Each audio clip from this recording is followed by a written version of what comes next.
Bismillahirrahmanirrahim. Para wargi sadayana mangga urang sasarengan deui ngaos kitab sapinahna. Bismillahirrahmanirrahim. Ti payun urang ngalajengkeun pasal salajengna nyaeta pasal farduna wudu. Bismillahirrahmanirrahim. Alhamdulillahirabbil alamin. Para wargi hadirin sadayana mudah-mudahan wae ku ieu ngaos kitab sapina sasarengan urang tiasa nambih-nambih pengetahuan urang panginten dina fikih dasar gitu panginten bilih mah aya kalepatan mangga koreksi wae eta kalepatanana supados janten tambih-tambih semangat ka urang ngaosna gitu pangintennya ka urang sadayana khususna kanggo abdi sasarengan diajar. Mangga lajengkeun wae panginten supados teu ieu teh kana waktosna nya. Bismillahirrahmanirrahim. Paslun ieu pasal bade mertelakeun farduna wudu.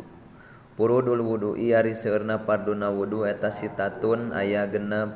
Al awalu ari nomor kahijina tina farduna wudu teh eta an-niyatu niat.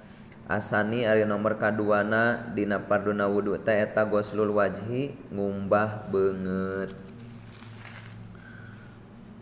Asalisu ari anu nomor katiluna tina farduna wudu eta ghuslul yadaini ngumbah leungeun duanana ma'al mirfaqaini sarta jeung sikuna duanana. Arabi'u ari anu nomor kaopatna eta masus sayyi ngusap hiji perkara mina roksi tina hadna sirah.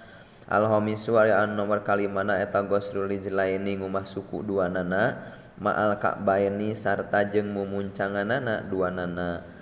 Asadisu ari anu nomor kagenepna eta at-tartibu tartib. Enten diulang panginten penjelasanna sakedik. Pasal anu ayeuna nyaeta bade mertelakeun pasal farduna wudu. Ari farduna wudu teh aya genep.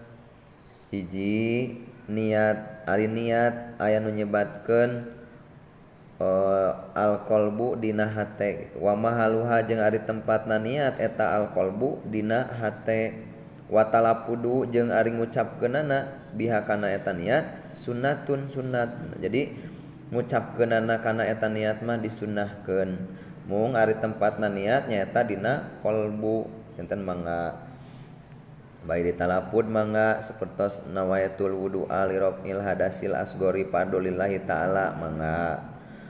Asani ari nomor kaduana eta ghuslul wajhi ngumbah wajah atanapi ngumbah beungeut kade hati-hati panginten dina ngumbah wajah kade sanes ngusap di dieu katana aya kata ghuslu nyaeta ngumbah wajah sanes ngusap nya ari batasanana wajah ti luhur sampai ti luhur jajadi buuk ti handap gaganoi gado ti gigir cecentil ceuli pada ceuli duanana.